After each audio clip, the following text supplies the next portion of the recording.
Selanjutnya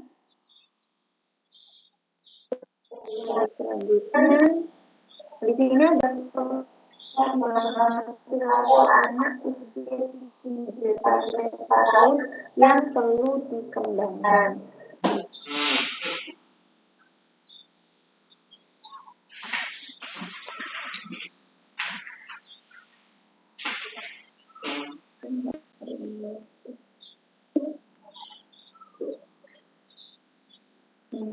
Yang pertama, anak membutuhkan bimbingan agar merasa aman. Merasa aman dalam arti itu fisik dan perilakunya.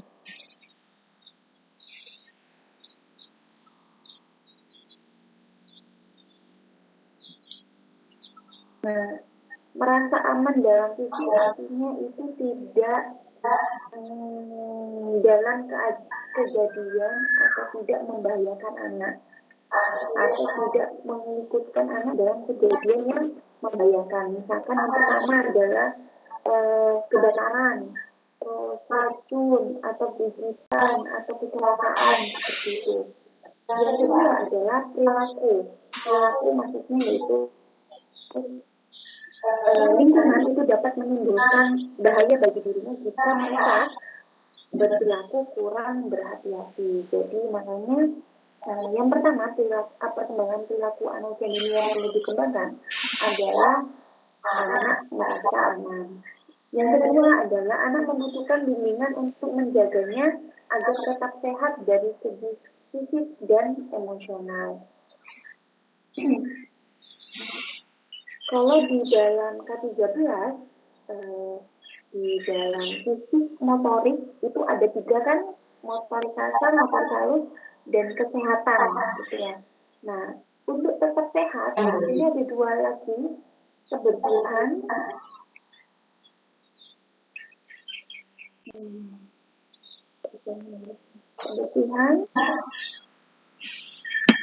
dan kesehatan. Kesehatan ya. Kebersihan ini juga dibagi lagi, bisa kebersihan kuku, bisa kebersihan badan, bisa kebersihan telinga, macam-macam. Lalu untuk kesehatan yaitu sebisa mungkin guru itu menyediakan atau memberikan pemahaman kepada anak-anak tentang makanan yang bergizi. Karena itu biasanya anak-anak membawa sangu ke sekolah itu kan ciki-ciki, yupi, permen, gitu, coklat-coklat. Gitu. Jadi kita harus memberikan pemahaman kepada anak dan membimbing mereka untuk selalu makan makanan yang bergizi.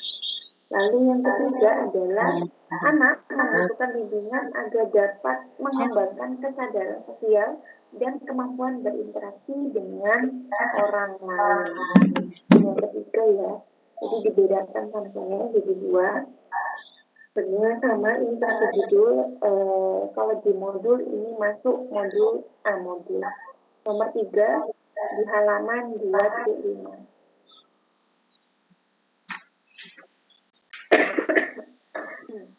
Kalau ini sudah jelas ya, namanya sosial itu berarti tentang interaksinya anak dengan orang lain, komunikasi dia berhubungan dengan temannya atau gurunya, ini semuanya di sini.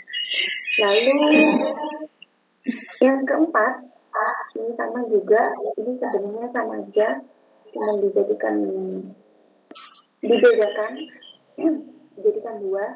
Yang keempat adalah anak membutuhkan bimbingan agar dapat mengembangkan konsep diri atau self concept dan pengendalian diri atau self control. Konsep diri adalah cara pandang anak terhadap diri mereka sendiri. Mengembangkan konsep diri ya. Namanya diri berarti ini termasuk dirinya anak sendiri. Bagaimana dia mau mengendalikan kepercayaan dirinya, emosinya, perasaannya, seperti itu. Perasaan dalam hal mengekspresikan, misalkan. Ini anak perlu dibimbing.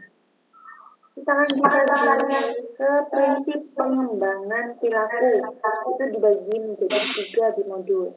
Ada pengembangan nilai agama dan nilai moral, lalu nilai agama dan sosial emosional.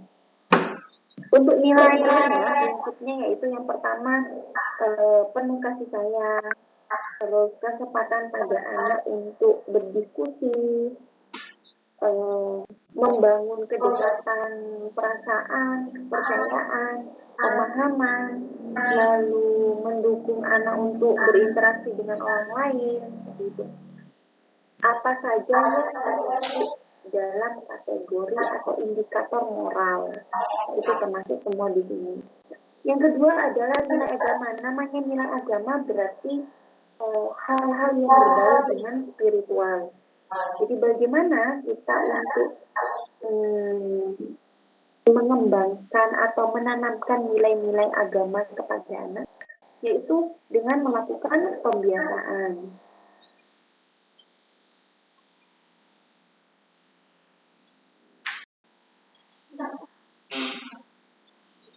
Menumbuhkan pembiasaan atau menumbuhkan nilai-nilai agama atau nilai spiritual pada anak setiap hari. Contohnya adalah doa harian. Setiap hari kita pasti berdoa, ya kan ya? Setiap waktu doa sebelum belajar, doa memperoleh rahmat mungkin, doa kelancaran berbicara, doa sebelum makan, doa sesudah makan, doa sebelum tidur, doa sesudah tidur, doa masuk kamar mandi, doa keluar kamar mandi, itu doa untuk kedua orang tua. Nah ini dia biasakan setiap hari. Jadi anak-anak tidak lupa. Banyak yang misalkan bukan hanya pembiasaan doa ya, bisa Asmaul Husna, bisa menceritakan cerita nabi-nabi atau hadis gitu ya. Oke, kita lanjut ke prinsip pengembangan sosial emosional. Namanya sosial emosional itu berarti udah tahu semua ya. Kalau sosial itu pasti yang termasuk dengan cara dia berinteraksi dengan orang lain. Kalau emosional ini tentang cara anak itu mengendalikan emosinya, perasaannya, seperti itu. Kita lanjut lagi.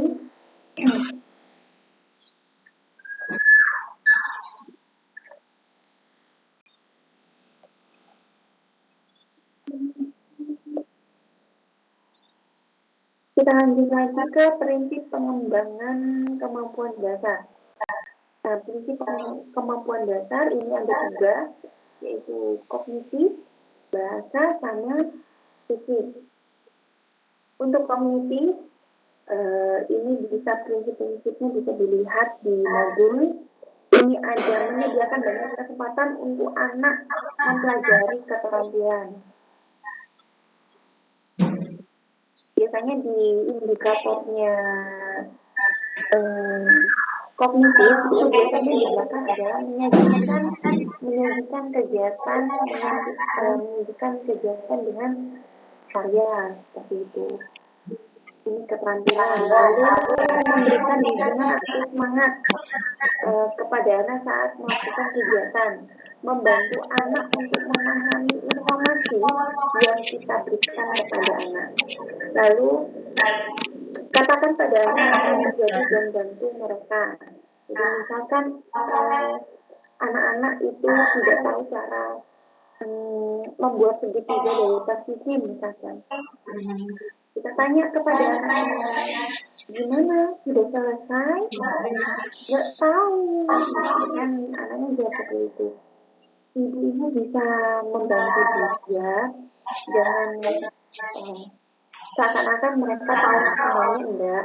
Jadi kita tetap bantu mereka Jadi mereka tinggal menirukan apa yang proses yang sudah kita buat seperti itu.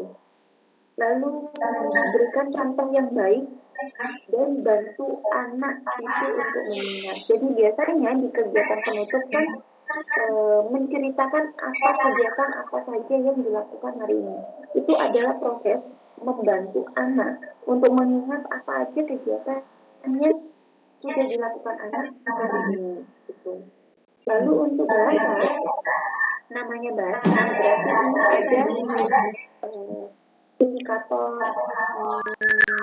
keaksaraan awal, bisa membaca, bisa menulis, seperti ini. Keaksaraan awal, terus berbicara, menyimak, itu semuanya masuk di sini.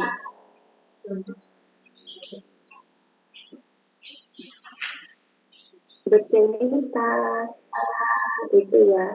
Lalu untuk fisik, namanya fisik berarti itu ada dua, halus dan kasar.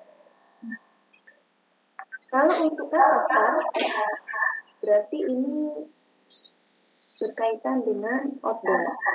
Jadi bagaimana guru menyediakan tempat atau lingkungan untuk anak mengeksplorasi fisiknya melalui motorik kasarnya. Seperti itu. Kita lanjut ke modul 3. Pengembangan perilaku dan kemampuan dasar dengan pendekatan yang berpusat pada anak. Sampai sini ada yang mau ditanyakan?